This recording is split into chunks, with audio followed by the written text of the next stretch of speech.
ఈమెని నేను విడిచిపెట్టేస్తే ఈమె పుట్టినింటికి వెళ్ళిపోయి సుఖపడుతుంది అని ఒక ఆలోచన చేశాడు. కొంత దూరం వెళ్ళాడు, కానీ భార్య మీద ఉన్నటువంటి అపారమైన ప్రేమ చేత మళ్ళీ వెనక్కి వచ్చి ఆమెను చూసి విడిచిపెట్టి వెళ్ళకూడదనుకున్నాడు. మళ్ళీ తను వెళ్ళిపోతే తప్ప ఆమె సుఖపడదు అని ఒక ఆలోచన వచ్చి మళ్ళీ బయలుదేరిపోవడం మొదలుపెట్టాడు. బాలనొక్కర్తూ నిక్కానపాలు చేసి నిష్ఠురుండనై ఈ రెట్లు నేర్తువోవా అనక కలిచేత నాకృష్టుడైన నలుడు విగతకరుణుడై దమయంతి విడిచి చనియే. నేను ఈమెను ఎలా విడిచిపెట్టి అరణ్యంలో వెళ్ళిపోతాను అనేటటువంటి ఆలోచన రానివాడై ఆమెను విడిచిపెట్టి వెళ్ళిపోవడానికే నిర్ణయం చేసుకుని ఆమెని ఆ దారుణమైనటువంటి అరణ్యంలో విడిచిపెట్టి నలుడు వెళ్ళిపోయాడు. ఎందుకని వెళ్ళిపోయాడు అన్న మాటకి నన్నయ్య గారు కారణం చెప్తున్నారు. కలిచేత ఆకృష్టుడైన నలుడు, కలిపురుషుని చేత ఆవహింపబడి ఉన్నాడు కనుక ఆయనకి ఈ పని చెయ్యవచ్చు, ఈ పని చెయ్యకూడదు అన్న విషయంలో యుక్తాయుక్తమైనటువంటి విచక్షణను కోల్పోయాడు. ఏది చెయ్యకూడదో అటువైపుకు మనసు వెళ్ళిపోయింది. ఇది భారతీయ ధర్మము. అది కష్టం కానివ్వండి, సుఖం కానివ్వండి, జీవితం అంతా కష్టాలు పడనివ్వండి, జీవితం అంతా సుఖాలు అనుభవించనివ్వండి, కష్ట సుఖములు రెండూ అనుభవించనివ్వండి. ఒకసారి 3 ముళ్ళు వేసిన తర్వాత ఇక భార్యని విడిచిపెట్టేయడం అన్నమాట కానీ ఏ కారణం చేత భర్తని భార్య విడిచిపెట్టడం అనేటటువంటి మాట కానీ అసలు సనాతన ధర్మమునందు లేవు. ఒకసారి 3 ముళ్ళు వేస్తే ఇంకా అంతే. నలుడి స్వభావం అది కాదు. ఇప్పుడు ఈ తర్వాత ఇప్పటి వరకు దమయంతీదేవి కష్టాలు పడినా మీరు నేను తీర్పు చెప్పడానికి బయలుదేరాం. ఎందుకని అంటే భర్తగారు ఓడిపోయాడు. ఓడిపోయినప్పుడు కూడా యథార్థానికి కారణం కలిపురుషుడే, లేకపోతే ఆయన అంత దూరం వెళ్ళడు. దాన్ని కలిపురుషుడు ప్రవేశించడం వల్ల నలుడు ఇలా చేశాడన్నంత వరకు దమయంతీదేవి గమనించకపోయినా తన భర్త కష్టంలోకి వెళ్ళాడు కాబట్టి తను ఇప్పుడు ఎక్కువగా ఆయన్ని ఆదుకోవాలనేటటువంటి ఆలోచనలోకి వెళ్ళింది. అయినప్పుడు నలుడు తప్ప దమయంతి తప్ప అన్న విషయంలో తీర్పు చెప్పడానికి మనం ఎవరం? మనం చెప్పం. కానీ భర్త విడిచిపెట్టగానే కరుణరసం ఎక్కువైపోతుంది. ఆమె ఎందు ఒక సానుభూతి బయలుదేరుతుంది. నలుడిలా చెయ్యొచ్చా అని తీర్పు చెప్పే ప్రయత్నం చేస్తాం. అందుకే తీర్పు చెప్పవలసిన దాంపత్యం అది కాదు. కానీ కలిపురుషుని యొక్క ప్రకోపం ఎంత దూరం ఉంటుందో చూపిస్తున్నారు నన్నయ్య గారు. ద్వాపర యుగంలో జరిగిన కథలోనే ఇంకా రావలసినటువంటి కలియుగానికి సంబంధించిన కలిపురుషుని యొక్క అంశ ప్రవేశించినంత కారణం చేత పరమధార్మికుడైన నలుడు అలా ప్రవర్తిస్తే కలియుగంలో కలిపురుషుని యొక్క ఉద్ధతి చేత సమాజంలో ఎంత భయంకరమైనటువంటి అవ్యవస్థ ఏర్పడడానికి అవకాశాలు ఉంటాయో మీరు ఆలోచన చెయ్యండి. దానికి విరుగుడు ఎక్కడుంటుంది? దానికి విరుగుడు ప్రబోధంలోనే ఉంటుంది. 10 మందికి మంచి మాటలు చెప్పడంలోనే ఉంటుంది. కాబట్టి ఆయన దమయంతీదేవిని విడిచిపెట్టి వెళ్ళిపోయాడు. ఆయన సరే వెళ్ళిపోయాడు. ఆయన ఎక్కడికి వెళ్ళిపోయాడు అన్నది వదిలిపెట్టాడు. అరణ్యంలో నడిచి వెళ్ళిపోతున్నాడు ఆయన. దమయంతి ఎప్పుడో తెలివి వచ్చింది ఆవిడికి. అది తెల్లవారుసామో బ్రహ్మముహూర్తమో ఆవిడికి తెలివి వచ్చింది. భర్త కనపడలేదు. ఆమె ముందు ఏ కారణానికో ఎటో వెళ్ళి ఉంటాడు, ఇంకో 2 ఉండొచ్చు. ఎంతకీ కనపడలేదు. ఘోరారణ్యం ఒక్కతే. ఆమె పెద్ద పెట్టుని ఏడిచింది. ఏడిచి ఇప్పటి వరకు ఆవిడ ఏడవలేదు. ఐశ్వర్యం పోతే ఆవిడ ఏడవలేదు. ఆఖరికి తను కట్టుకున్న చీరలో సగం చింపి భర్తకి ఇవ్వవలసి వచ్చినా ఆవిడ ఏడవలేదు. ఇది భారతీయ సంస్కృతి. ఆమె ఎప్పుడు ఏడిచిందంటే భర్త కనపడకుండా పోతే ఏడిచింది. ఏడిచి ఆవిడంది, నేను ఎందుకు ఏడుస్తున్నానో తెలుసా? నువ్వు వివాహ సమయంలో ఒక ప్రతిజ్ఞ చేసావు, నిన్ను వీడను అన్నావు. నిన్ను వీడను అని ప్రతిజ్ఞ చేసి వివాహం చేసుకున్నవాడివి నన్ను విడిచిపెట్టావు, ఎక్కడికో వెళ్ళిపోయావు. ఇప్పుడు నీకు అసత్య దోషం వచ్చింది. ఇప్పుడు ఆవిడ ఏడుస్తున్నది కూడా ఎందుకు ఏడుస్తోందంటే తనకి కష్టం వచ్చిందని ఏడవట్లేదు, తన భర్తకి అసత్య దోషం వచ్చిందని ఏడుస్తోంది. ఈ కష్టాన్ని తట్టుకునేటట్టుగా నేను నిన్ను సేద తీర్చలేకపోయానా? లేకపోతే నేను ఎందుకు బరువయ్యాను నీకు? ఈమె ఉంటే కష్టమన్న భావన ఎందుకు వచ్చింది? ఎందుకు వదిలి వెళ్ళిపోయావు అంటే ఇప్పుడు వివాహ సమయమునందు నువ్వు చేసిన ప్రతిజ్ఞ ఏమైపోయింది? పైగా నేను ఒంటరిదాన్ని, ఒక్కదాన్ని, విశేషించి 4 రోజులుగా అన్నం తినలేదు, చాలా బలహీనంగా ఉన్నాను. ఇక్కడ గబగబా పరిగెత్తి నడిచి నిన్ను వెతకడానికి ఎక్కడ చూసినా ముళ్ళే, కాళ్ళ నిండా ముళ్ళు దిగిపోతున్నాయి, క్రూర జంతువుల యొక్క అరుపులు వినపడుతున్నాయి, ఎటు నడుద్దామన్నా పాములు తిరుగుతున్నాయి, నాథుడు తోడుగా లేడు, దానికి తోడు ఆకలి దప్పిక. ఇంతకు పూర్వం ఎప్పుడైనా అంతఃపురాన్ని విడిచిపెట్టి బయటికి రావడం అన్నది తెలిసున్నదాన్నా, తెలియని దాన్ని. నాకు ఈ కష్టాలు ఇతపూర్వం కూడా ఉన్నాయి. గత 4 రోజులుగా నాకు అనిపించలేదు కష్టంలా, ఇప్పుడు అనిపిస్తున్నాయి కష్టంగా. ఎందుకని? నువ్వు పక్కన లేవు. నువ్వు పక్కన లేకపోతే నాకు కష్టం తోచింది, నేను పక్కన లేకపోతే నీకు సుఖం ఎందుకు తోచింది? ఎక్కడుంది దోషం? అంటే నేను పొందిన భావన నువ్వు ఎందుకు పొందలేదు? అంటే నేను నీకు బరువయ్యానా? ప్రవర్తించవలసిన రీతిలో ప్రవర్తించలేదా? అది ఆమె ఏడుపులోని అంతరార్థం. అంటే పాతివ్రత్యము అన్న మాటకి భారతీయ తత్వమునందు అంత వైభవాన్ని తీసుకొచ్చి కట్టబెట్టారు. మీకు పాతివ్రత్యము, పాతివ్రత్య వైభవము అన్నమాట భారతదేశం వినా ఇంకా ఏ దేశంలోనూ వినపడదు. అసలు ఆ మాట వాళ్ళకి లేదు. పాతివ్రత్యం అన్న మాట లేదు. పాతివ్రత్యం అన్న మాట ఉంటే 3 రోజులకి ఒకడిని చేసుకుని 4వ రోజుని విడిచిపెట్టేసి భోగించినా అదేవి తప్పులేని విషయంగా ఉండడం అనేటటువంటిది ఉండదు, తప్పుగా పరిగణింపబడుతుంది. అంత గొప్పగా అంటే దీన్ని బట్టి ఏమర్థం అవుతోంది? మీరు నన్ను విశాల హృదయంతో అర్థం చేసుకోగలిగితే నేను పరమ శాస్త్రీయమైనటువంటి విషయం ఒకదాన్ని ప్రతిపాదన చేస్తాను. పూజ పురుషుడికి ఉందేమో కానీ స్త్రీకి లేదు. స్త్రీకి పూజ లేదు. స్త్రీకి పూజ ఏమిటి? భర్తని అనుగమించడం ఒక్కటే. నేను మీతో ఒక మాట మనవి చేశాను. భర్తని అనుగమించడం అంటే భర్త చెడ్డవాడైతే అప్పుడు కూడా అనుగమించాలా? అంటే నేను మీతో ఒక మాట చెప్పా ధర్మం గురించి చెప్తూ. ధర్మం మన వైపు నుంచి ఉంటుంది కానీ ధర్మం అవతల వాళ్ళు ఎలా ఉన్నారన్న దాన్ని బట్టి ఉండదు. నేను నా కార్యాలయంలో ఉద్యోగిగా పనిచేసేటప్పుడు నా పై అధికారులు ఎలా పనిచేస్తున్నారని వాళ్ళ శీలాన్ని నేను బాగా తరచి చూసి దాన్ని బట్టి నేను పనిచేయకూడదు. ఉద్యోగిగా నా కర్తవ్యాన్ని నేను నిర్వహించాలి. మా నాన్నగారు నన్ను దెబ్బలాడచ్చు, అయినా పుత్రధర్మంగా నా కొడుగ్గా నేను ఆయన్ని గౌరవిస్తూనే ఉండాలి. ఆయన నా తప్పు ఎత్తి చూపించచ్చు. మా నాన్నగారిలో ఏదైనా తప్పు నాకు తెలిసున్నా నేను ఎత్తి చూపించకూడదు. అది పుత్రుడిగా నాకు అధికారం కాదు. ధర్మము అన్న మాటని జాగ్రత్తగా అర్థం చేసుకోవాలి. పాతివ్రత్యము అంటే పతిని అనుగమించుట. దాని చేత ఏమవుతుందంటే 1,000,000 జన్మలు తపస్సు చేసినటువంటి పురుషుడు ఏ శక్తిని పొందుతాడో పతివ్రత అయిన స్త్రీ అదే శక్తిని పొందేస్తుంది. పురుషుడు ఎంతో తపస్సు చేస్తే వాడి వాక్కు సత్యమవుతుంది. వాడు మాట అంటే ఆ మాట సత్యమైపోతుంది.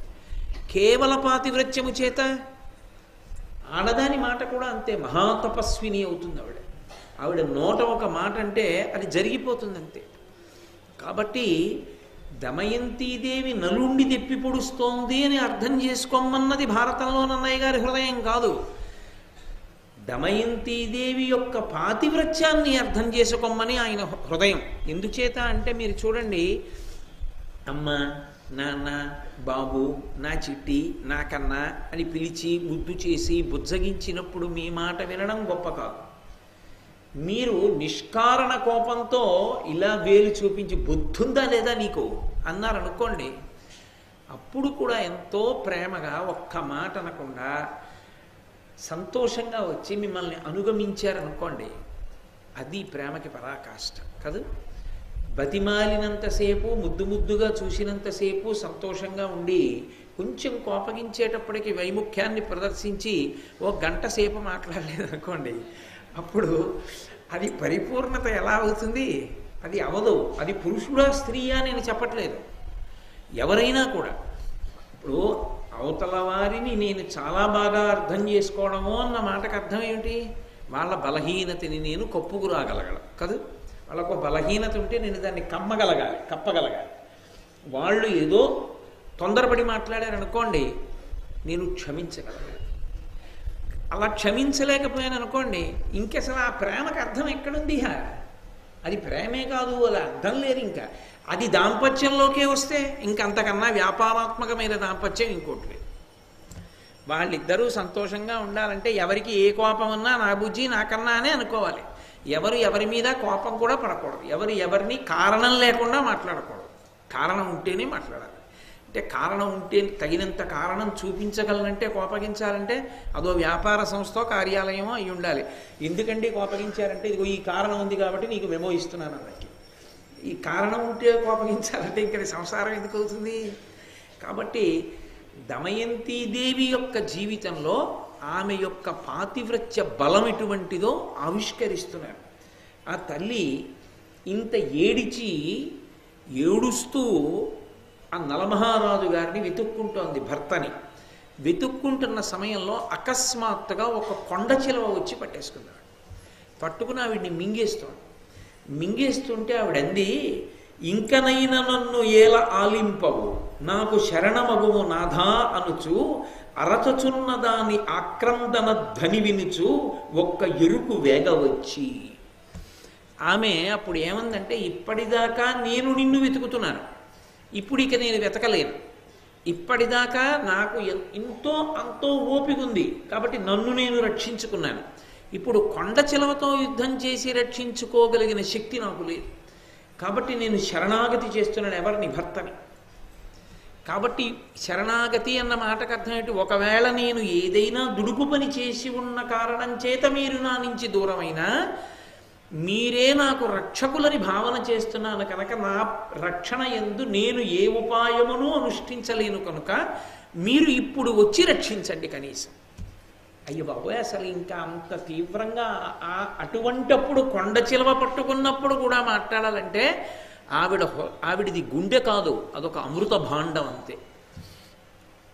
అని అంటే ఎక్కడున్నాడు నలుడు? ఎక్కడికో వెళ్ళిపోయాడు ఆయన. ఈవిడ అరుపులు ఎవరికి వినపడ్డాయంటే ఒక ఎరుకవానికి వినపడ్డాయి. అతను గబగబా వచ్చి తన చేతిలో ఉన్న చురకత్తి చేత ఆ కొండ చిలవని ముక్కలుగా తరిగించాడు.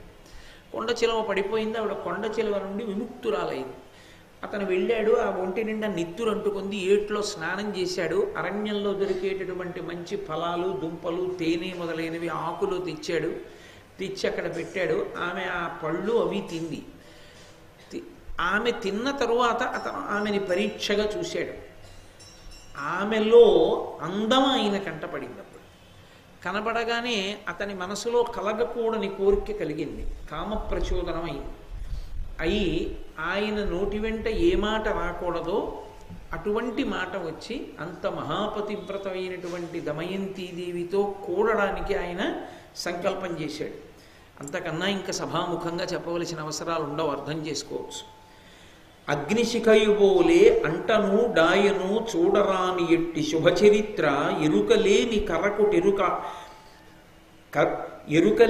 కరకుటెరుక అపేక్షించగా తనకు ఆయు అల్పమైన.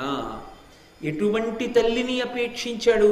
అగ్నిశిఖయు పోలే అంటను డాయను చూడరాని ఎట్టి శుభచరిత్ర. ఆమె అగ్నిశిఖని నోట్లో పెట్టుకుంటావా? అగ్నిశిఖని కౌగిలించుకుంటావా? మూట కట్టుకుంటావా? అగ్నిశిఖ ముట్టుకోవడానికి లేకపోతే దాన్ని దాచుకోవడానికి పనికొచ్చేది కాదు. అది కాల్చేస్తుంది. ఎంత గొప్ప ఉపమానం వేశారో చూడండి. అది అగ్నిశిఖ అని తెలియక ఎరుకలేని కరకుటెరుక అపేక్షించగా, ఆ విషయం తెలియనటువంటి ఒక ఎరుక ఆమెని అపేక్షించాడు. తనకు ఆయు అల్పమైన తన ఆయుర్దాయం క్షీణించిపోయింది కాబట్టి అటువంటి ఆలోచన వచ్చింది అన్నాడు. ఇందులో ఒక గొప్ప ఆర్షోక్తి దాచబడింది. పురుషుడికి అర్ధంతరంగా ఆయుర్దాయం పూర్తయిపోతుంది అని గుర్తు ఏమిటంటే పరస్త్రీ సంగమునందు అనురక్తి కలగడం. పరస్త్రీ సంగదోషేణ బహవో మరణంగతాః. పురుషుడి ఆయుర్దాయం అకస్మాత్తుగా క్షీణించి అర్ధాంతర మరణాన్ని ఎందుకు పొందుతాడు అంటే, అకాల మృత్యువుని ఎందుచేత పొందుతాడు అంటే పరాయి స్త్రీని కోరినటువంటి కారణం చేత. పరమ దారుణాతి దారుణమైనటువంటి విషయం ఏదైనా ఉంటే అదొక్కటే. కాబట్టి అసలు దాని జోలికి వెళ్ళడానికి వీల్లేదు. అటువంటి లక్షణం మహాపతివ్రత యందు ఎరుకకు పుట్టింది. వాడు ఎరుక లేనివాడు కావచ్చు, కానీ అందుకే అగ్నిశిఖ అని వేశారు. పసిపిల్లాడండి పాపం, వాడికి తెలియదండి అది అగ్నిశిఖ, దాన్ని ముట్టుకుంటే కాల్చేయడమేనా, తప్పు కదా అంటే అగ్ని ధర్మం, అది కాల్చేస్తుంది అంతే. అగ్నికి నా పర భేదాలు ఉండవు, అది దాని ధర్మం. అగ్నికి కాల్చడం ఎలా ధర్మమో మహాపతివ్రత అయిన స్త్రీ వంక చూడకూడని చూపు చూస్తే కాల్చేయడం ఆమె యొక్క పాతివ్రత్య ధర్మం. భర్త పట్ల ఎంతటి వెన్నముద్దో పరపురుషుడు చూడకూడని చూపు చూస్తే తన కన్ను ఎరిపెక్కి కాల్చేయడం ఆమెకి అంత స్వాభావికమైనటువంటి ధర్మం. అందుకే ఆమె కన్ను నల్లగానే ఉండాలి అంటే నువ్వు ఆమె యందు కామాక్షిని దర్శనం చేయడం పురుషుడికి అభ్యున్నతి హేతు. పరదేవతా దర్శనం చేయడం ఆయన మరింత వృద్ధిలోకి వస్తాడు, అది ఆయుక్కారకం. కాబట్టి ఇప్పుడు ఆ తల్లి ఆ ఎరుక యొక్క హృదయాన్ని గమనించినదై నీవు మరణించదవుగాక అంతే. ఉత్తర క్షణంలో అతను మరణించాడు. అంటే ఇప్పుడు మీరు ఒక విషయాన్ని గమనించాలి. ఈ మాట కొండ చిలవని అనలేదు ఆవిడ, ఒక ఎరుకనే అంది కదా, అంటే ఎరుక చచ్చిపోయాడు కదా, ఈ కొండ చిలవని అనకూడదు ఏంటి? ఓ కొండ చిలవా నువ్వు మరణించదవుగాక అంటే కొండ చిలవ చచ్చిపోదా? కొండ చిలవని చంపడానికి పనికిరాని పాతివ్రత్యం ఎరుకని చంపడానికి పనికొచ్చిందా?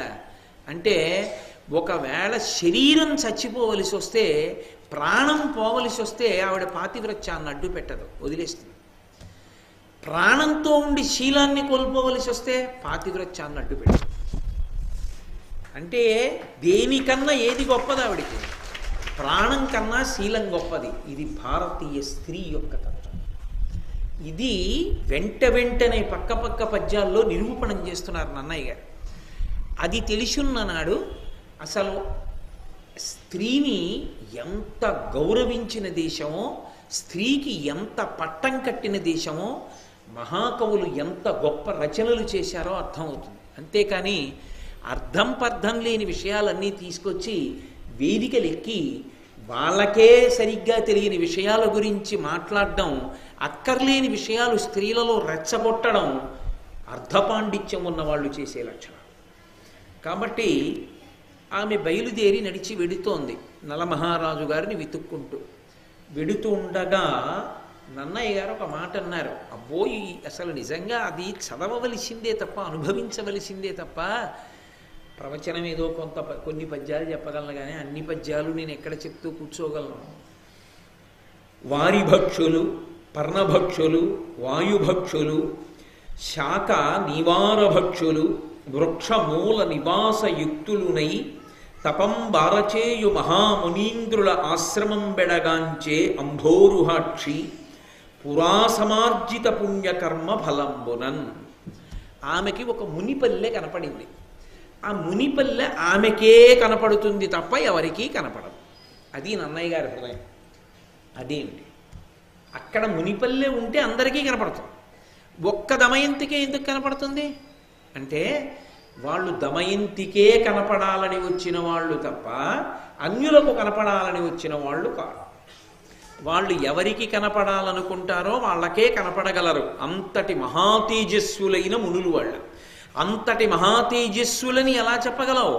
వాళ్ళ నియమపాలనాన్ని బట్టి. వాళ్ళు వారిభక్షులు, పర్ణభక్షులు, కొంతమంది కేవలం నీళ్లు మాత్రమే తాగి ఎప్పుడూ తపస్సు చేస్తూ ఉంటారు. కొంతమంది పర్ణభక్షులు, వాళ్ళు ఆకులు మాత్రమే తింటారు. కొంతమంది గాలి మాత్రమే తింటారు. కొంతమంది ఆకులు మాత్రమే తింటారు. కొంతమంది ఎప్పుడు చెట్టు యొక్క మూలాన్ని ఆశ్రయించి ఉండి తపస్సు చేస్తుంటారు. అసలు వాళ్ళు ఏమీ తినరు. అలా నిలబడగలరా?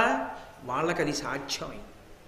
కొంతమందికి కొన్ని సాధ్యం అవుతాయి. మీరు చూడండి, మీకు సాధ్యం కాలేదని ఇంకోటికి సాధ్యం కాలేదనుకోవడం. ఒక్కొక్కడు పడుకుని పొట్టమించి 500 మోటార్ సైకిళ్ళు ఎక్కించుకుంటాడు, వాడికి అది సాధ్యమైంది.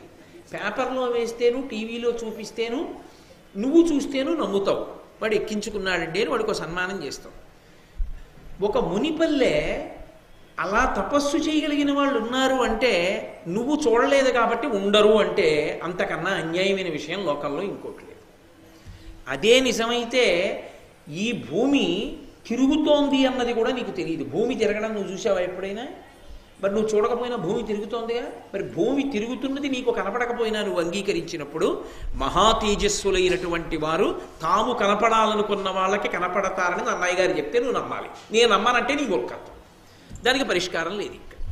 కాబట్టి వాళ్ళు శాఖ నివార భక్షులు వృక్షమూల నివాసయుక్తులునై తపం బారచేయు మహామునీంద్రుల ఆశ్రమం బెడగాంచే అంభోరుహాక్షి.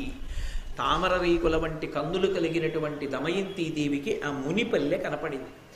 ఆమె వెంటనే ఆ మునులను చూడగానే తపశ్శక్తి కలిగినటువంటి వాళ్ళు కనుక భవిష్యద్వార్తలు చెప్తారు, ఏం జరుగుతుంది అన్నది చెప్తారు. కాబట్టి ఆమెకేం కావాలి ఇప్పుడు? ఆమె ఆరాటం ఏమిటి?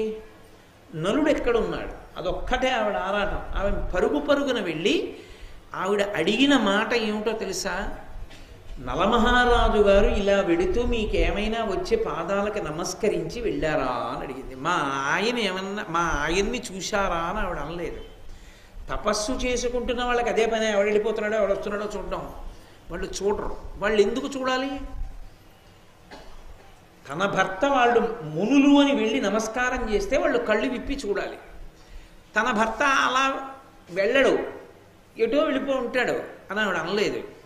మునులు కనపడితే నా భర్త నమస్కరిస్తాడు వెళ్ళి అంటే, ఆమె ప్రశ్న అడగడంలో కూడా తన భర్త పట్ల ఎంత సమున్నత భావన కలిగిన తల్లో చూడండి. ఒక ఆడదాని మాట బట్టి ఆమె సంస్కారం తెలిసిపోతుంది, ఒక పురుషుడి మాట బట్టి వాడి సంస్కారం తెలిసిపోతుంది. ఆమె మునులతో మాట్లాడుతూ నలుడెక్కడా అని అడగలేదు. నలుడు ఇలా వెడుతూ వచ్చి మీకు నమస్కరించి వెళ్ళాడా, ఎటుగా వెళ్ళాడు మీరు చూస్తే చెప్పండి అని అడిగింది. వాళ్ళు నవ్వి అన్నారు, నలుడిటు రాలేదు అని. ఒక్కసారి కళ్ళు మూసుకుని తెరిచి వాళ్ళు అన్నారు, అమ్మా త్వరలోనే నువ్వు నలమహారాజు గారి యొక్క సమాగమాన్ని పొందుతావు. మళ్ళీ పూర్వం ఏ రాజ్యాన్ని పరిపాలించారో ఆ రాజ్యాన్ని మీరు సంతోషంగా ఇద్దరూ కలిసి అనుభవిస్తారు. సమస్త సుఖములను సమస్త సంపదలను అనుభవిస్తావు. తల్లి నువ్వు బెంగ పెట్టుకోకు అని వాళ్ళు ఆ తల్లితో అనగానే, అది మునివాక్కు, సామాన్యుడి వాక్కు కాదు. కాబట్టి ఆమెకి ఊరట లభించింది. ఎందుకు లభించాలి? ఎందుకు రావాలి ఇప్పుడు మునులలా? ఆమెకే కనపడేటట్టు ఎందుకు రావాలి ఆ మునిపల్లె అంటే, నలుడు కనపడని నాడు ఆమెకి జీవితం మీద అనురక్తి లేదు. ఆమె తింటుంది తాగుతుంది అన్న ఆశ లేదు.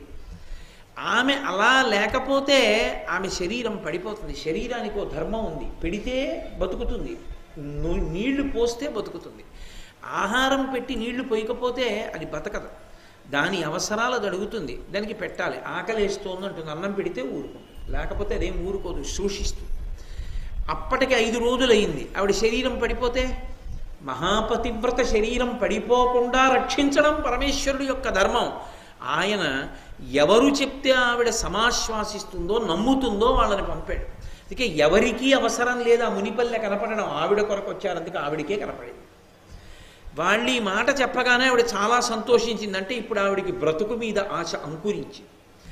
నలుడు కనపడతాడు, నలుడితో కలిసి తాను సామ్రాజ్య సుఖాలు అనుభవిస్తుంది. కాబట్టి పిల్లలతో కలిసి సంతోషంగా ఉంటారు.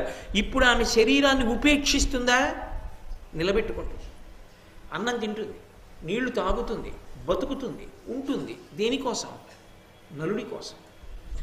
ఆమెకి జీవితం మీద ఆ ఆశ కల్పించాలి. ఎవరు ఎంతకాలం బతిమాలి పెడతారు? ఇది మనుష్యుని జీవితానికి ఉండేటటువంటి లక్షణం. ఏదో ఒక ఆశ ఉందనుకోండి, మనిషి తింటాడు, తాగుతాడు, బతుకుతాడు. ఏ ఆశ లేదనుకోండి, అన్ని తలుపులు మూసుకుపోయాయి అనుకోండి, చచ్చిపోతామంటే బెంగెందుకు? ఇక శరీరం మీద మాత్రం ఎందుకు ఉంటుంది వ్యామోహం? ఉండదు. ఏమో అప్పుడు కూడా మూర్ఖత్వంతో శరీరం మీద వ్యామోహం ఉంటుందేమో, మరి చెప్పడం కష్టం అనుకోండి. కాబట్టి ఆమెకి ఈ మాట చెప్పి దమయంతీదేవికి నలమహారాజు గారితో తిరిగి కలుస్తాననేటటువంటి విశ్వాసము కలగగానే ఆ మునిపల్లె అదృశ్యమైపోయింది. లేదక్కడ మునిపల్లె. ఆమె వెళ్ళిపోయిన తర్వాత అదృశ్యం అవ్వచ్చుగా, ఆవిడ ఎదురుగుండానే అదృశ్యం అవ్వడం ఎందుకు అంటే, వాళ్ళు ఎప్పటి నుంచో ఇక్కడ తపస్సు చేసుకుంటున్నారు, ఏదో ఆడది అడిగింది, ఓ మంచి మాట చెప్పారు, కానీ ఏమో నిజమో అబద్ధమో అన్న అనుమానం ఆవిడికి రాకుండా ఉండాలంటే అది అదృశ్యం అయిపోయింది అనుకోండి. నాకే కనపడి అదృశ్యం అయిపోయిందంటే అంతటి మహిమాన్వితులు వాళ్ళు ఎందుకు అబద్ధం చెప్తారన్న ధృతి ఆవిడికి కలుగుతుంది. అందుకు ఆవిడికే కనపడింది, ఆవిడికి కనపడి చెప్పగానే అదృశ్యమైంది. అది నన్నయ్య గారి హృదయం. అంటే నలుణ్ణి రక్షించడానికి ఈ మునులు రాలేదు, ఈ మునిపల్లె రాలేదు. దమయంతిని రక్షించడానికి మాత్రం పల్లె వచ్చింది. అంటే భగవత్ కటాక్షం ముందు పాతివ్రత్యం ఉన్నటువంటి స్త్రీని రక్షించడం మీద ఉన్నదా, ఇంకొక దాని మీద ఉన్నదా? అంటే పాతివ్రత్యంతో ఉన్న స్త్రీ పడిపోవడాన్ని పరమేశ్వరుడు అంగీకరించడు. అది చాలా చాలా విశిష్టమైనటువంటి విశేషం. అందుకే భగవంతుడు ఆ మునిపల్లె ఆమెకి మాత్రమే కనపడేటట్టుగా సంకల్పం చేసి ఆ మునులు చెప్పినటువంటి మాటల వలన ఆమె దృఢ విశ్వాసమును పొందేటట్టుగా మళ్ళీ మునిపల్లె అంతర్ధానమైంది. ఆమె ముందుకు నడిచి వెడుతోంది. ఆమెకి ఒక సార్ధము కనపడింది. సార్ధము అంటే వణిజుల గుంపు. ఈ వర్తకులు వ్యాపారం చేసేవాళ్ళు ఒక గ్రామం నుంచి ఒక గ్రామానికి వెడుతుంటారు. పూర్వం అరణ్య మార్గంలో వెడుతూ ఉండేవారు. ఒకరు వెడితే దోచుకుంటారని చాలామంది కలిసి నడిచి వెడుతూ ఉండేవారు. ఆమె వాళ్ళని చూసి ఎవరో మనుష్యులు కనపడ్డారు. ఇప్పుడు ఆవిడికి బ్రతుకు మీద ఆశ కలిగింది. నరుడు కనపడతాడు కాబట్టి దగ్గరలో ఏదైనా ఊరుందేమో ఆ ఊరు వెళ్ళి ఎక్కడైనా తలదాచుకుందామని, ఇప్పటి వరకు ఏ ఊరు వెడదామని నలుడు అడిగితే అక్కర్లేదండి. ఇప్పుడు తను ఊరు వెళ్ళాలనుకుంటాడు. ఎందుకని? తన తల దాచుకోవడానికి, తను బ్రతికి ఉండడానికి. ఎందుకు? నలుడు వస్తాడని మునులు చెప్పారు కాబట్టి. ఇది మునివాక్యానికి అర్థం. కాబట్టి ఇప్పుడు ఆవిడ ఆ వణిజుల దగ్గరికి వెళ్ళింది, ఆ వర్తకుల దగ్గరికి వెళితే అందులో కొంతమంది పారిపోయారు ఆవిడ చూసి. వాళ్ళు అనుకున్నారు దయ్యం వస్తోందిరో అనుకున్నారు. అంటే ఇక వర్ణించక్కర్లేదు దాన్ని. దమయంతి ఎలా ఉండి ఉంటుందో మీరు ఊహించవచ్చు. ఆవిడ్ని చూడగానే దయ్యమని పారిపోయారు చాలామంది. అంటే ఆవిడ అసలు ఎంత దారుణమైన స్థితిని పొందేసిందో. ఆ సగం చీర కట్టుకుని మట్టి కొట్టేసి జుట్టు రేగిపోయి ఏడిచి ఏడిచి అన్నం లేక నీళ్లు లేక చూసేటప్పటికి దయ్యం వస్తోందేమోనని అరణ్యంలో భయపడి జనులు పారిపోయేటట్టుగా ఉంది. కొంతమంది పరీక్షగా చూశారు. చూసి ఆ తల్లి ఆ సార్థంలో ఉన్నటువంటి ఆ వర్తకం చేసే వాళ్ళతో కలిసి దగ్గర ఉన్న ఊరు వెళ్ళాలి అని కొంతమంది ఆవిడ్ని పరీక్షగా చూశారు. ఆ పరీక్షగా చూసిన వారికి ఆమెలో లక్ష్మీదేవి కనపడేది. అంటే వాళ్ళు ఆ పైకి కనపడుతున్నటువంటి ఆకారము వెనక ఉన్నటువంటి జ్యుతిని చూశారు, కాంతిని చూశారు. చూసి ఈమె సామాన్యురాలు కాదురా, ఈమె మారువేషంలో వస్తున్న లక్ష్మి అని ఆమెకి నమస్కరించారు. ఆవిడ వెళ్ళి అడిగింది, అయ్యా మీరందరూ ఎక్కడికి వెడుతున్నారో నాకు చెప్పవలసింది అని అడిగింది. అయితే వాళ్ళు అన్నారు, చేది ప్రభు ఉన్నాడు, ఆయన పేరు సుబాహు, ఆయన రాజధాని దగ్గరలో ఉంది, మేమందరం వర్తకం కోసమని అదిగో ఆ రాజధాని నగరానికి వెళ్తున్నాం అంది. అంటే ఆమె సంతోషించింది, నేను కూడా మీతో వస్తాను, నాకు కొంచెం దారి చూపిస్తారా, నేను కూడా పట్టణం చేరుతాను అని. తప్పకుండా మాతో రా అన్నారు. వాళ్ళందరికీ చీకటి పడే వేళటికి మంచి దాహం వేసింది. పగలంతా ఎండలో తిరిగారు. దాహం వేసి వాళ్ళ చెరువు దగ్గరికి వెళ్ళి ఏదో స్నానాలు చేసి కాసి నీళ్లు తాగి తెచ్చుకున్నవి తిని బడలిపోయారు. ఒరే చెరువు కదా, మళ్ళీ దాహం వేస్తే కాసి నీళ్లు దొరుకుతాయి, ఇక్కడ పడుకుందాం ఈ చెరువు గట్టున మనం అని ఆ వచ్చినటువంటి ఆ వ్యాపారస్తుల యొక్క గుంపంతా చెరువు గట్టు మీద అన్ని వైపులా పడుకుని నిద్రపోతున్నారు. నిద్రపోతుండగా ఒక పెద్ద ఏనుగుల గుంపు ఒకటి నీళ్లు తాగడానికి బయలుదేరి చెరువు గట్టుకు వచ్చింది. అది ఈ మనుష్యులందరినీ చూడగానే వెర్రెక్కిపోయి అది నిద్రలో ఉన్న వాళ్ళని నిద్రలోనే తొక్కి తొండం పెట్టి విసిరి చంపేసి ఆ మనుష్యులందరినీ. అందులో అరిచి జీవితార్థులై పరిగెడుతున్న వాళ్ళని కూడా పట్టుకుని మరీ చంపేసాయి. అందులో తన ప్రమేయం లేకుండా తనని చంపేసినా పర్వాలేదని నిలబడిపోయిన దమయంతీదేవి జోలికి ఒక్క ఏనుగు రాలేదు, ఆమె బ్రతికిపోయింది. ఆవిడంది, జీవితార్థులైన జీవుల సుఖసుప్తులైన వారి చంపే అరవ మరణకాంక్షనున్న మగువ చంపకనను మరచే విధికరంబు మందబుద్ధి అంది. ఏం ఆశ్చర్యం! జీవితార్థులై మేం బ్రతికుండాలి, వ్యాపారం చేయాలి, ఏదో భార్యాబిడ్డల్ని పోషించుకోవాలని కోరుకుని పగలంతా నడిచి అలిసిపోయి రాత్రివేళ ఒక చెరువు గట్టున పడుకుని నీటి మీదించి వస్తున్నటువంటి చల్లని గాలి చేత సంతోషంగా గాఢ నిద్రలో ఉన్నటువంటి వారందరినీ కూడా ఏనుగుల గుంపులో ఉన్న ఏనుగులు వచ్చి తొక్కి చంపేసాయి. చచ్చిపోయినా పర్వాలేదనుకుంటున్నటువంటి నన్ను విడిచిపెట్టే. ఏమనాలి బ్రహ్మగారి బుద్ధిని? బతికుందామనుకున్న వాళ్ళని చంపించాడా? చచ్చిపోయినా పర్వాలేదు అనుకున్న నన్ను బ్రతికించాడా? ఏమనుకోవాలి? అందుకే లోకంలో ఒక సామెత ఉంది, అంటే అది దమయంతీదేవికి వర్తించదు సుమండి. లోకంలో ఒక మాట అంటుంటారు, పాపి చిరాయు సుకృతి గతాయు అంటుంటారు. అది విని కొంతమంది పుణ్యం చేయడానికి భయపడుతుంటారు. పాపం చేస్తే చాలా కాలం బ్రతుకుతారు, పుణ్యం చేస్తే తొందరగా వెళ్ళిపోతారు. అంటే వెళ్ళిపోతాం కదండి, ఎందుకు పుణ్యం లేనిపోని కూడా కొంత పాపం కూడా ప్రయత్నపూర్వకంగా చేస్తే పోదా అనుకుంటుంటారు. అది కాదు దాని ఉద్దేశం. పాపీ చిరాయుహు అన్న మాటకు అర్థం ఏంటంటే, ఈ శరీరాన్ని పరమేశ్వరుడు ఎందుకు ఉంచుతాడంటే పాపముల ఫలితాన్ని అనుభవింపజేయడానికి. అన్ని రకాల కష్టాలు పెట్టి ఇది బాధపడుతుంటే దాని వలన వాడు చేసుకున్న పాపాలు పోయేట్టు చేయడానికి దీన్ని ఉంచుతాడు. ఏ పాపాలు లేని వాడికి, అన్ని పుణ్యాలు చేసిన వాడికి ఈ శరీరంతో ఇక్కడ ఉండవలసిన అవసరమే ఉంది, దేవలోకానికి పోదు కానివని ఇందులోంచి విడిపిస్తాడు. అందుకని పాపాలు చెయ్యాలని కోరుకోకూడదు. పాపాలు చేస్తే దీంతో ఉంటే చాలా కష్టం అనుభవిస్తాడని దాని అర్థం. పాపీ చిరాయు సుకృతి గతాయు అన్నమాట. అంతేగాని పాపం చేస్తే ఎక్కువ కాలం బతుకుతారు, పుణ్యం చేస్తే తక్కువ కాలం బతుకుతారు అని వాచ్యార్థం చేసి సిద్ధాంతీకరించకూడదు దాన్ని. కాబట్టి దమయంతీదేవి ఇలా ఆశ్చర్యపోయి ఆ కొద్దిమంది మిగిలినటువంటి బ్రాహ్మణులు కొంతమంది బతికారు అందులో. ఆ బ్రాహ్మణులతో కలిసి ఆమె చేదిదేశ రాజధాని నగరాన్ని చేరుకుని రాజమార్గంలో నడిచి వెళుతోంది. రాజమాత అంతఃపుర గవాక్షంలోంచి చూసింది. ఆ పక్కన ఉన్నటువంటి దాసిని పిలిచి అంది, ఆ నడిచి వెడుతున్నటువంటి స్త్రీని చూశావా? అపారమైన తేజోమూర్తి, పైకి అలా ఉంది కానీ వెనక చాలా కాంతి ఉంది ఆమెలో. ఆమె సాధారణ స్త్రీ కాదు.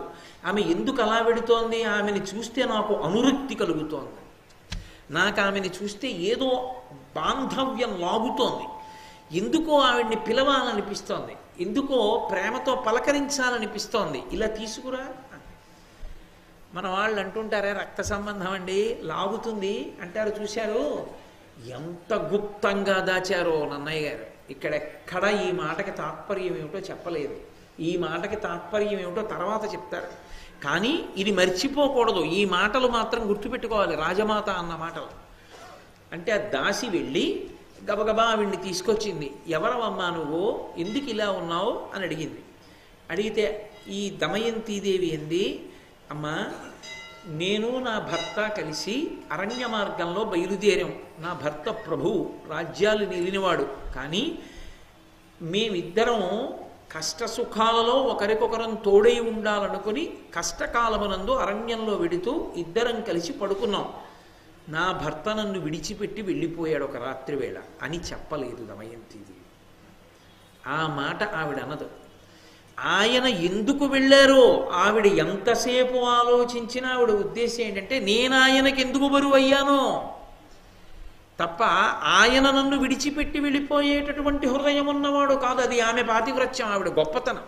అసలు ఆ ఆలోచన ధోరణికి ఉన్నటువంటి స్వచ్ఛత, ఆ పవిత్రత అది రాదు. అది చాలా చాలా కష్టం. అసలు దోషం అంటే అవతల వారి మీద పెట్టడం, సాధితం అంటే మన మీద పెట్టుకోవడం అన్నది నాబోటిగాడికి అలవాటు. కానీ కొంతమంది ఎంత స్వచ్ఛంగా ఉంటాయో హృదయాలు. నాకు ఆ మాట అంటుంటే ఒకటి గుర్తొస్తుంటుంది. నేను కాలేజీలో చదువుకునే రోజుల్లో మా ఇంటి పక్కన వాళ్ళకు పాప ఉండేది. ఆ పాప మా ఇంటికి వచ్చి ఆడుకుంటుండేది. అది పాలు తాగుతోంది. పాలు తాగుతుంటే ఆ గ్లాసుకి చేయి తగిలి పడిపోయింది. పడిపోతే ఆ గ్లాసు విరిగిపోయింది, పాలు ఒలిగిపోయి. వాళ్ళ అమ్మ విని చప్పుడు వచ్చింది కాబా. వాళ్ళ అమ్మ కొడుతుందేమో అని నేనన్నాను, గ్లాస్ పడిపోయి పాలు ఒలికిపోయాయండి అన్నా. అంటే ఆ పిల్లంది గ్లాసు పడిపోలేదు, నా చెయ్యి తగిలి పడిపోయింది. నాకు మతిపోయింది. నేను అబద్ధం చెప్పాను. అప్పుడేమిటి ఇప్పటికీ చెప్తున్నాను, గ్లాసు పడిపోయింది అంటాను. గ్లాస్ ఎందుకు పడిపోతుంది? గ్లాస్ ఏం పడిపోదు, నేనే పడేస్తాను. ఏదో మాట్లాడుతూ ఏదో చూస్తూ అస్తమానం చేతులు ఊపడం అలవాటు అయిపోయి ఏదో ఇలా అండంలా చేయి తగిలి పడిపోతాయి. పడిపోతే నేనే నా చెయ్యి సక్రమంగా గ్లాస్ అక్కడ ఉందని చూడక అర్థరహితంగా ఊపితే తగిలి పడిపోయింది అంటానేంటి, గ్లాసు పడిపోయింది ఇంకొంచెం మంచినీళ్ళు పెట్టంటాను. గ్లాస్ ఏం పడిపోలేదు. అబద్ధమాడి బ్రతకడం అలవాటైపోయి ఆ మాట వచ్చింది అంతేనంట. పసిపిల్లకి అది రాక ఉన్న మాట ఉన్నట్టు చెప్పింది. దమయంతీదేవి జీవితంలో ఆమె రక్తంలో జీర్ణమైపోయింది ఆ పాతివ్రత్యం. ఆమె సప్త ధాతువులు పాతివ్రత్యం. కాబట్టి ఆమె భర్తని చిన్నతనం చేసి మాట్లాడదు, చులకన చేసి ఆమె మాట్లాడదు. ఆమె అంత గౌరవంగా మాట్లాడుతుంది. అందుకే ఆమె అంది, విధి పరిపాకం చేత మేము ఒక చోట నిద్రపోతుండగా మోసగింపబడ్డానమ్మా. ఎవరి చేత మోసగింపబడింది? విధి చేత మోసగింపబడింది అంతే. ఆమె ఇంకేం చెప్పలేదు. నొసటి వ్రాత అంతే కదా మరి జరిగిందిగా. అందుకని విధి పరిపాకం చేత మోసగింపబడి ఒంటరి దానిని అయ్యానమ్మా. నేను సైరంధ్రి వృత్తి చేస్తానంది ద్రౌపదీదేవిలాగే, విరాట పర్వంలో ద్రౌపదీదేవి అన్నట్లు అని ఆమె కొన్ని నియమాలు పెట్టింది. నేను సైరంధ్రిగా ఉంటాను, కానీ ఒకరి ఎంగిలి నేను తినను, ఒకరి కాళ్ళు నేను పట్టను, బ్రాహ్మణులతో తప్ప అన్యులతో మాట్లాడను. అంటే బ్రాహ్మణుడు అంటే సమాజం ఎంత నమ్మే వ్యక్తో చూడండి. అంత నమ్ముతుంది సమాజం, అంత నమ్ముతుంది. కాబట్టి ఆ నమ్మకానికి తగినంత గౌరవంతో బ్రాహ్మణుడు జీవించాలి అన్నది తాత్పర్యం. కాబట్టి నేను ఒక్క బ్రాహ్మణులతోనే మాట్లాడతాను. ఈ నియమాలు మీరు అంగీకరించగలిగితే నేను మీ దగ్గర సైరంధ్రిగా ఉంటాను. ఆవిడంది, అయ్యో తల్లి ఎంత మంచి మాటలు అన్నావు, తప్పకుండా సైరంధ్రిగా ఉండు. తర్వాత ఆవిడ అక్కడ అంతఃపురంలో చేరింది. ఏదో పాపం ఆవిడ బాధ ఆవిడది. చిత్రం ఏమిటంటే సీతా మహాలక్ష్మి సుందరకాండలో ఎలా అయితే ఒక్క చీరతో ఉండిపోయిందో అలాగే దమయంతీదేవి నలమహారాజు గారు కనపడే వరకు ఆయన చింపుకుని ముక్క పట్టుకుపోయిన చీరతోనే ఉండిపోయింది. అంతఃపురానికి వచ్చాను కదా అని కడుపు నిండా అన్నం తినలేదు, మంచం మీద పడుకోలేదు. తన భర్త ఏ కష్టంలో ఉన్నాడో తన భర్త పొందని సుఖం తాను పొందకూడదని ఆమె భూశయనం చేసింది. ఆమె తలస్నానం చెయ్యలేదు కాబట్టి ఆమె తలంతాను అట్టలు కట్టేసింది, ఒళ్ళంతా బూది కమ్మేసింది. కమ్మేసి ఆ చీర ముక్కతోనే ఆవిడ అలాగే ఉంది. ఆవిడ అక్కడ నలుడు అరణ్య మార్గంలో అలా ప్రయాణం చేస్తున్నాడు. ఆయన అలా వెడుతూనే ఉన్నాడు అడవిలో. ఎందుకని? ఆయనకి బయటపడడం ఇష్టం లేదు అసలు. దేనికి బయటికి రావాలి? భార్యన వదిలిపెట్టేశాడు. ఎవరి దగ్గరికి వెళ్ళి ఏం అడుగుతాడు? ఒకనాడు ధరణీ మండలాన్ని శాసించిన చక్రవర్తి ఎవరి దగ్గరికి